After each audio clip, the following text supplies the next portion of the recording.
Go to foundation level.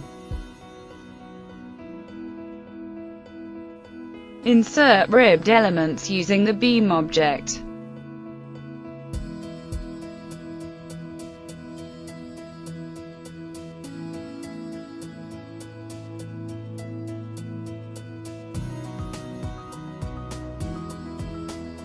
Move the beams in height appropriately.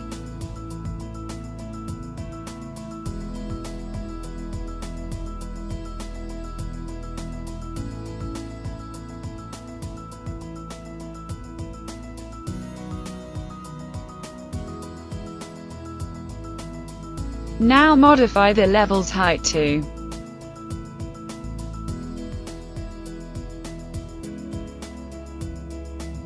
keep the total height of the structure unaltered.